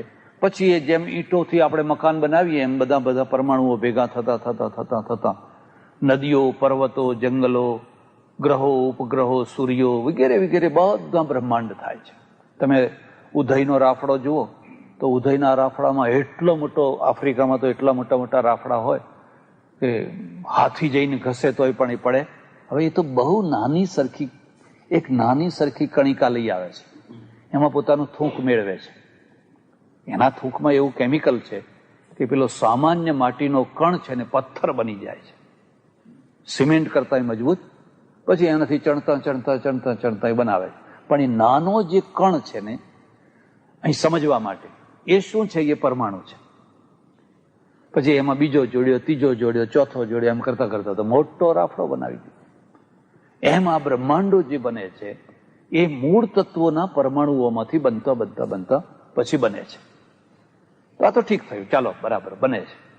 પણ પ્રલય કાળમાં શું થાય છે? પછી આ જયારે બ્રહ્માંડોનો પ્રલય થઈ જાય ત્યારે પાછા પરમાણુ હતા એવા ને એવા. ઘર પડી ગયું તો ઈંટો પાછી જુદી પડી ગઈ, આ ટેબલ બધા વગેરે વગેરે બધું. તમે કોઈ ચીજને બાળી નાખો તો એના પરમાણુ જુદા થઈ જવાના. તો પ્રલય કાળમાં જે પરમાણુઓ છે એ પરમાણુઓ પાછા ભેગા કેમ નથી થઈ જતા? એટલે આ વૈશેષિકો કહે છે કે એને ભેગા થતા અટકાવનારો જે પદાર્થ છે એનું નામ છે વિશેષ. એ એને ભેગા થવા દેતો નથી. જ્યારે સૃષ્ટિની રચના કરવાની હોય ત્યારે ઈશ્વર સંકલ્પ કરે કે હવે સૃષ્ટિ થાય એટલે પેલો વિશેષ પદાર્થ ખસવા માંડે, અને વિશેષ પદાર્થ ખસવા માંડે એટલે પરમાણુઓ આપોઆપ બધા ભેગા થવા લાગે. આ ફોર્મ્યુલો છે. ખ્યાલ આવે છે? 2500-2700 વર્ષ પહેલા કેવી બુદ્ધિ દોડાવેલી છે કે જો આ અણુઓ એકબીજા સાથે જોઈન્ટ થઈ જતા હોય અને થઈ જઈને સૃષ્ટિ થયા જ કરતી હોય તો પછી સતત સૃષ્ટિ થયા જ કરે, જેમ જૈનો માને છે. એ પ્રલયને નથી માનતા. પ્રલય હતો નહીં કે થવાનો નથી. સૃષ્ટિ અનાદિ અનંત છે. આ કે છે ના, પ્રલય છે. પ્રલય છે એના પાછળનો હેતુ શું છે? આજે વિજ્ઞાન બહુ સ્પષ્ટ રીતે કહે છે કે હિમાલયને આટલા વર્ષ થયા, આ ઝાડને આટલા વર્ષ થયા, મંગળને આટલા વર્ષ થયા, ચંદ્રને કહે છે ને. હવે તો આપણા પાસે સાધનો આવી ગયા, તો એનો આદિ છે. આજ સુધી એવો કોઈ પદાર્થ વૈજ્ઞાનિકોને નથી મળ્યો જે એમ કે ભાઈ આ અનંત કાળથી ચાલ્યો આવે છે, આની ઉંમર અબજો ખરબો વર્ષની છે, એવું કોઈ પદાર્થ મળ્યો. એટલે દરેક પદાર્થ ઉત્પન્ન થાય છે અને દરેક પદાર્થનો અંત થાય છે. ઉત્પત્તિ અને અંત વચ્ચેનું જે પીરિયડ છે એનું નામ જગત છે, એનું નામ સૃષ્ટિ છે. અને અંતવાળો જે પીરિયડ છે એ પીરિયડનું નામ છે પ્રલય. ખ્યાલ? ત્યારે પ્રસંગ છે એટલે હું તમને વચ્ચે કહી દઉં છું. આવા પ્રલય આપણે બે માનીએ છીએ. લખવા હોય તો લખી દેજો. ખંડ પ્રલય, એક ખંડ પ્રલય, અને બે મહાપ્રલય. ખંડ પ્રલય એટલે શું? કે આ સૃષ્ટિના કોઈ એક ભાગમાં પ્રલય થઈ જવો, નાશ થઈ જવો, એ ખંડ પ્રલય છે. અને મહાપ્રલય એટલે શું? સંપૂર્ણ સૃષ્ટિ, સંપૂર્ણ પૃથ્વીનો નાશ થઈ જવો, એનું નામ છે મહાપ્રલય. જરા વિચાર કરજો કે આ ખંડ પ્રલયથી શું થાય છે. જો આ ખંડ પ્રલય ન થયો હોત, ન થતો હોત, ના થાય તો તમને કદી પેટ્રોલ કે કોલસા કે એવું કશું મળે? આજે જે તમને કોલસા મળે છે કે પેટ્રોલિયમ મળે છે કે બીજા બધા પદાર્થો મળે છે, લાખો વર્ષ પહેલા એ જગ્યાએ ખંડ પ્રલય થયેલો. એટલે આ બધું દટાઈ ગયેલું. એ દટાયેલું પરમેશ્વરની ફેક્ટરીમાં સતત કેમિકલ થતા એમાંથી કોલસા થઈ ગયા.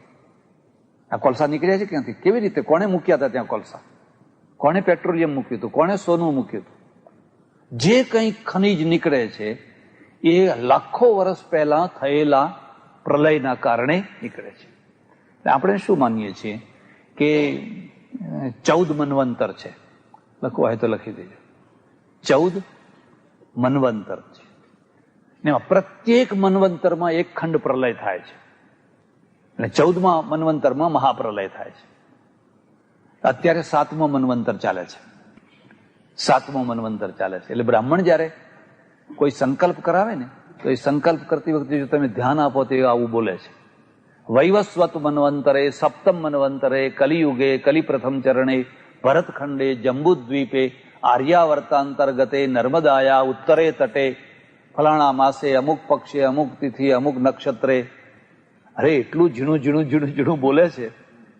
એમાં એ કહે છે કે સપ્તમ મન્વંતરે આ વૈવસ્વત મન્વંતર છે. તો આ જે મન્વંતર છે એ પૂરો, એક મન્વંતર પૂરો થાય એટલે જે સૃષ્ટિમાં જીવન ચાલતું હોય એ સૃષ્ટિ બધી ભોગવીને ખોખર ભાઠા જેવી થઈ જાય. માનો કે તમે પેટ્રોલિયમ કાઢી લીધું, કોલસો કાઢી લીધો, પાણી કાઢી લીધું, જે એના રસકસ હતા એ બધા કાઢી લીધા. હવે આ પૃથ્વી તો જીવવાને લાયક ના રહી. એટલે ખંડ પ્રલય થાય, એના ઉપર પાણી ફરી વળે અને જ્યાં પાણી હતું ત્યાં ધરતી આવી જાય. જ્યાં પાણી હતું ત્યાં ધરતી આવી જાય. એટલે આ બધું જળબંબાકાર થઈ જાય. પુરાણો એનું રૂપક શું આપે છે કે પછી એક મોટી નાવમાં, અને આ બાઇબલમાંય છે, આપણા ત્યાં પણ છે ને બાઇબલમાં, એક મોટી નાવમાં બધા બીજ સંગ્રહ કરે પેલો મનુ, અને પછી એ નાવ છે ને એ પાણીમાં ચલાય કરે, પેલી પછી પૃથ્વી જ્યાં દેખાતી હોય ત્યાં જઈને નવી સૃષ્ટિ ઊભી કરે. પછી પાછો વિકાસ થતા હવે જે નવી સૃષ્ટિ થઈ છે એ લાખો વર્ષના કેમિકલના મિશ્રણના કારણે એમાં બધા રસકસ ઘણા છે. એટલે એ પાછા લાખો વર્ષ સુધી ભોગવવાને લાયક રહે. વળી પાછી જયારે ખોખર ભાઠા જેવી થઈ જાય, કશા કામની ના રહે, એટલે ખંડ પ્રલય થાય. અને ત્યાં સુધી પાછું બીજું એક નવી જગ્યા પાછી. આવી રીતે આપણે એમ માનીએ છીએ કે 14 વાર ખંડ પ્રલય થશે. 7 વાર થઈ ચુક્યો છે અને હજુ 7 વાર બાકી છે. આપણે એમ માનીએ છીએ કે પૃથ્વી એની ભર યુવાવસ્થામાંથી પસાર થઈ રહી છે. અને આ મન્વંતરો છે એના જો વર્ષો તમે ગણો તો લગભગ 2 અબજ વર્ષ થાય. સૃષ્ટિને ઉત્પન્ન થયાને આજ સુધીમાં 2 અબજ વર્ષો થાય. જેટલા સતયુગના આટલા, દ્વાપરના આટલા, કલયુગના આટલા વર્ષો, ફલાણા આટલા, એક મન્વંતરના આટલા વર્ષ થાય. તો આ 7 મન્વંતરોનો જો ટોટલ કરો તો લગભગ 2 અબજ વર્ષો થાય. એટલે પૃથ્વીનું કુલ આયુષ્ય 4 અબજ વર્ષ. અબજ એટલે? હા, બરાબર છે. હે? હા, 1 બિલિયન. 1 બિલિયન. હા, 1 બિલિયન એટલે 1 અબજ. 1 અબજ. 2 બિલિયન. હે? 2 બિલિયન years. હા. પૃથ્વીનું આયુષ્ય 4 અબજ વર્ષ. અત્યારે આપણે 2 અબજમાં ચાલી રહ્યા છે. વિજ્ઞાનના સાથે જો મેળવો તો થોડું ઘણું કંઈક ને કંઈક મળતું આવે તમને. એમાં તમે ગૌરવ આ બધું લખેલું જ બહુ જ કહું છું ને. નહીં, એ તો આપણે લખેલામાંથી તારવણી કરવાની છે. જયારે આપણે 14 મન્વંતર માનીએ છીએ, આજે 7મો મન્વંતર ચાલે છે, તો 7મા મન્વંતરને 2 અબજ વર્ષ થયા. આપણી તારવણી છે. અને એમાં એમ કહી શકાય કે આજે જે નિર્ણયો થાય છે એ તો ઘણા સાધનોના દ્વારા થાય છે અને ઘણો વારસો તમને મળ્યો એટલે તમે આ બધા નિર્ણયો કરી શકો. જ્યારે આવાના કશા સાધનો નહોતા અને કશો વારસો નહોતો, ત્યારે જે લોકોએ આ બધું ગોઠવ્યું હશે એમની બુદ્ધિને તો આપણે સલામ કરવી પડે ને. એમની બુદ્ધિને તો આપણે દાદ આપવી જોઈએ કે આ લોકો ખાલી પ્રતિભાના જોરે આ બધું કરતા રહ્યા. હા, લખવું. હા, વિચાર. એટલે બહુ વિચાર કરવો પડે. તો એવી રીતે આપણે ખંડ પ્રલય માનીએ છીએ અને પછી મહાપ્રલય માનીએ છીએ. આ જે ખંડ પ્રલય અથવા મહાપ્રલય છે એને શું કહીએ છીએ ખબર છે? બ્રહ્માનો દિવસ અને બ્રહ્માની રાત્રિ. ગીતામાં આવ્યું છે બ્રહ્માની રાત્રિ. એટલે બધા બસ ખલાસ, હવે નિષ્ક્રિય થઈ ગયા. પછી પાછી જયારે સૃષ્ટિ થવાની હોય લાખો કરોડો વર્ષ પછી એ બ્રહ્માનો દિવસ ઉગે. બ્રહ્માની સૃષ્ટિ શરૂ થાય. તો આવી રીતે નૈયાયિકોનું એમ કહેવું છે કે પ્રલય કાળમાં, મહાપ્રલય કાળમાં આ પરમાણુઓ એકબીજાને મળવાની પ્રક્રિયા નથી કરતા એટલે સૃષ્ટિની રચના થતી નથી. અને નથી કરતા એનું કારણ શું છે કે બેયના વચ્ચે એક વિશેષ નામનો પદાર્થ આવી જાય છે. અને આ વિશેષ નામનો પદાર્થ છે એનું કામ છે, એ પોતે કશું બીજું કામ નથી કરતો, એમાંથી કશું ઉત્પન્ન નથી થતું, પણ બે પરમાણુઓને ભેગા થતા અટકાવે છે, રોકે છે. પછી જ્યારે સૃષ્ટિની રચના કરવાની થાય અને એને બીજા અર્થમાં કહો તો શિવ છે એ સમાધિમાંથી જાગે, કારણ કે શિવની સમાધિ છે, અને શિવ જ્યારે સમાધિમાંથી જાગે અને એને ઈચ્છા થાય એકોહમ બહુશ્યામ, એટલે ધીરે ધીરે ધીરે પેલો વિશેષ તત્વ છે ને એ હટવા લાગે, અને વિશેષ પદાર્થ હટવા લાગે એટલે પરમાણુઓ છે એ આપોઆપ જોઈન્ટ થવા લાગે. આ એક બીજી વાત પણ સમજવાની છે કે સૃષ્ટિની જે રચના છે એક ફોર્મ્યુલો છે. જેમ કડીઓ છે એ એકે એક ઈંટને મૂકે છે ને પછી સિમેન્ટ મૂકે છે ને સાંધા ભરે છે ને ફલાણું કરે છે, એવી રીતે નહીં. ઈશ્વર એવી રીતે રચના નથી કરતો. ઈશ્વરે એક ફોર્મ્યુલો બનાવી રાખેલો છે અને ફોર્મ્યુલા પ્રમાણે બાકીનું પછી આપોઆપ બધું થયા કરે. દાખલા તરીકે તમારું શરીર છે, હવે તમારું શરીર પણ એક ફોર્મ્યુલો છે. તમારા ચલાવવાથી હાર્ટ નથી ચાલતું, ચાલે ને તમારી ઈચ્છા થાય કે હાર્ટ બંધ થઈ જાય, જીવવું નથી, મરી જવું છે, તમે ગમે એટલા પ્રયત્ન કરો તો એ હાર્ટ બંધ થાય, અને જેને નથી કરવું એનું બંધ થઈ જાય છે, પાછું હાર્ટ ફેલ થઈ જાય છે, એને બિચારાને ચાલુ રાખવું છે. તો તમારા પ્રયત્નથી કંઈ હાર્ટ ચાલતું, તો લીવર કામ કરે છે, પકવાશય કામ કરે છે, રુધિરાભિસરણ થાય છે, આ શરીરની બધી કેટલી ફેક્ટરીનું કામ અંદર થયા કરે છે, તો એ આપણા પ્રયત્નથી નથી થતું. એ શું છે? શરીરનો એક ફોર્મ્યુલો છે. ભગવાને એવી રીતનું શરીર બનાવ્યું છે કે બધું આપોઆપ થયા જ કરે, નખ શીખ લોહી પહોંચી જાય, કંઈક પણ વાંધો આવે તો એની ઇફેક્ટ થાય, ફલાણું થાય, એ બધું જે કંઈ થવું હોય એ બધું થયા કરે. પણ હવે જે કંઈ થવું જોઈએ એ બધું થયા કરે એટલા અંશમાં જ શરીર નથી. પછી બીજો ભાગ આવ્યો, હવે જે થાય એ તમારી ઈચ્છાથી થાય. હું આમ હાથ કરું છું, એ ઈશ્વરનો ફોર્મ્યુલા, એ તો હું હાથ કરું છું, આમ હાથ કરું છું, બોલું છું, સૂઈ જાઉં છું, એ બધી મારી એક્ટિવિટી છે. એટલે બે ભાગ થઈ ગયા ને. એક ઈશ્વરના ફોર્મ્યુલા પ્રમાણે ચાલનારું તમારું શરીર છે. તે એટલી હદે છે કે તમારે છીંક આવે છે ને તમારે રોકવી છે, પણ તમે રોકી શકતા. કોઈ મહેમાન જાય છે બહાર અને એ વહેમીલો માણસ છે અને છીંક આવશે તો એને બહુ ખોટું લાગશે, તમે ઘણો પ્રયત્ન કરો છો પણ છીંકને રોકી શકાતી નથી, ઊંઘને રોકી શકાતી, કલાક, 2 કલાક, 3 કલાક, 4 કલાક, પણ અંતે જોકા આવી જ જાય છે. કોનું? આ તો કોઈએ ફોર્મ્યુલા બનાવેલો છે. ભૂખ લાગે છે, તમે ઈચ્છો છો કે મને 2-4 દિવસ સુધી ભૂખ લાગે, પણ એ લાગે જ છે, અને લાગે છે એટલે અંદરથી માગે છે, લાવો લાવો લાવો લાવો લાવો. આ 2 પ્રકારની પ્રક્રિયા કામ કરે છે. એમાં આ એક પ્રકારની જે પ્રક્રિયા છે, તો સૃષ્ટિની રચના છે, એ રચનામાં ઈશ્વરે એક ફોર્મ્યુલા બનાવી દીધો છે. તે તમને એટલે સુધી હું કહું કે માનો કે તમારા ઘરમાં તમે ચોખા લાવ્યા, મગ લાવ્યા, કિસમિસ લાવ્યા, ડબ્બામાં ભર્યું, 2 મહિના પછી ખોલીને જુઓ છો તો ચોખામાં ઈયળ પડી ગઈ છે, મગમાં ભૂંડ પડી ગયા છે, પેલી જે કિસમિસ છે એમાં પણ જંતુઓ પડી ગયા છે. તો ક્યાંથી આવ્યા? કોણે મોકલ્યા? ક્યાંથી આવ્યા? તમે તો એર ટાઈટ વસ્તુ લાવ્યા હતા, પછી એર ટાઈટને તમે ખોલી નાખ્યું. હવે ખોલી નાખ્યું તો આ ઈયળના બીજ ક્યાંથી આવ્યા? આ ભૂંડના બીજ ક્યાંથી આવ્યા? તો એની અંદર, અને નવાઈ એ તમને લાગશે કે ચોખામાં ભૂંડ ના પડે, ચોખામાં ઈયર જ પડે, અને મગમાં ઈયર ના પડે, ઘઉંમાં વાતરી પડે. જેમાં જે થતું હોય એ જ થાય, બીજું થઈ શકે? કારણ કે ઘઉંના અંદર એવું કંઈક કેમિકલ છે, એવું કંઈક પ્રોસેસ થાય છે કે એ બધું થતાં ઓક્સિજન વગેરે બધું મળતા એમાંથી એક તરત જ જંતુ ઉત્પન્ન થઈ જાય છે. ચોમાસામાં જુઓ છો તો ધરતી ઉપર કેટલી જાતની જીવાત ઉત્પન્ન થઈ જાય છે. હવે એના મા બાપ હતા અહીંયા?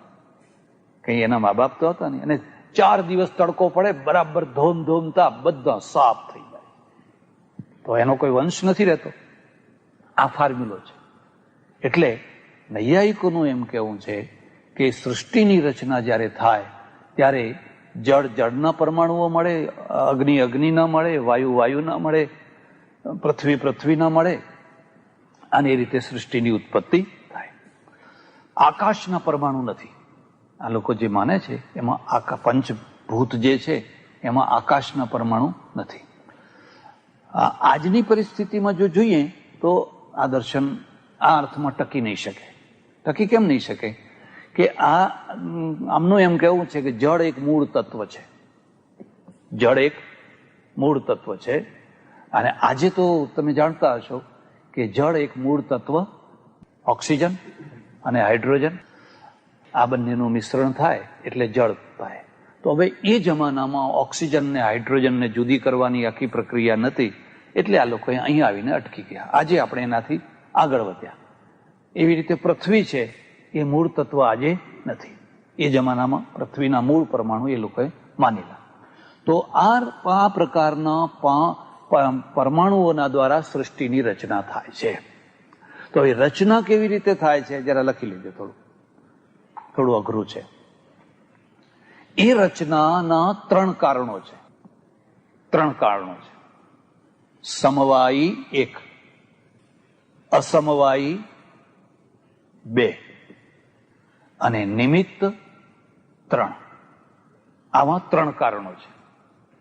કોઈ પણ કાર્ય થાય એટલે આ નૈયાયિકોનો સિદ્ધાંત છે, કદી પણ કારણ વિના કાર્ય થઈ શકે નહીં.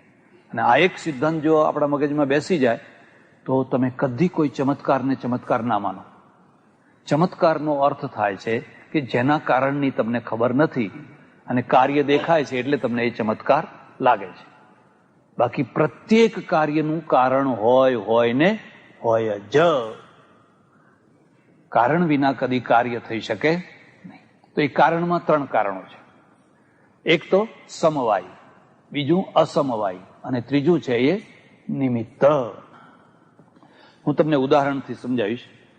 માનો કે ઘડો બન્યો.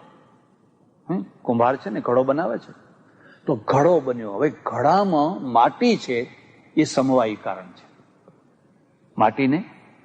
માટી વિના ઘડો થઈ શકે. આગળ જતા બીજા દર્શનો વેદાંત વગેરે આવશે, એ એને ઉપાદાન શબ્દ આપે છે. આ સમવાયી કહે છે. શબ્દ જુદો જુદો છે, અર્થ લગભગ મળતો જ છે. તો માટી છે એ સમવાયી કારણ છે. માટીના જે 2 કપાળ છે બેને ભેગા કરવા, એનો આકાર આપવો, એ અસમવાયી કારણ છે. અને એ નિમિત્ત કારણ છે. ખ્યાલ આવે? કુંભાર ઘડો નથી થતો, માટી ઘડો થાય છે, પણ કુંભાર ઘડાને બનાવે છે. એવી જ રીતે આ સૃષ્ટિના મૂળ પરમાણુઓ છે એ સમવાયી કારણ છે. એ પરમાણુઓને જોડવા એ અસમવાયી કારણ છે. અને જોડવાની પ્રક્રિયા કરવી એ નિમિત્ત કારણ ઈશ્વર છે. એટલે ઈશ્વર કયું કારણ છે? નિમિત્ત કારણ. એટલે આપણે એને પ્રજાપતિ કહીએ છીએ. ઈશ્વરને પ્રજાપતિ કહેવાનું કારણ આ છે કે જેમ પેલો પ્રજાપતિ ઘડા બનાવે છે એમ આ પ્રજાપતિ પણ બનાવે છે. પણ બેયમાં ફરક શું છે કે ઈશ્વર માત્ર નિમિત્ત કારણ છે. તમે રોટલી બનાવો છો પણ ઘઉંમાં લોટમાંથી બનાવો, તમે પોતે રોટલી થઈ જતા નથી. આગળ જતા જરા થોડું જુદા દર્શન આવશે, એમાં થોડો ફેર આવશે ત્યારે હું તમને સમજાવીશ. પણ અત્યારે તમે આટલી વાત સમજો કે ભાઈ પરમેશ્વર છે એ જગતની રચના કરે છે, એમાં એ નિમિત્ત કારણ છે. અને મટીરિયલ જે કહેવાય, મૂળ તત્વો જે કહેવાય, એ એનું ઉપાદાન કારણ છે. ઉપાદાન કારણનો જે પ્રોસેસ છે એકબીજાને જોડવાનો, એ એનું અસમવાયી કારણ છે. બરાબર? બસ. ઓમ પૂર્ણમદ પૂર્ણમિદમ પૂર્ણાત પૂર્ણમુદચ્યતે પૂર્ણસ્ય પૂર્ણમાદાય પૂર્ણમેવાવશિષ્યતે. ઓમ શાંતિ શાંતિ શાંતિ. સદગુરુદેવ નમઃ. પાર્વતી પતે. હર હર મહાદેવ. હર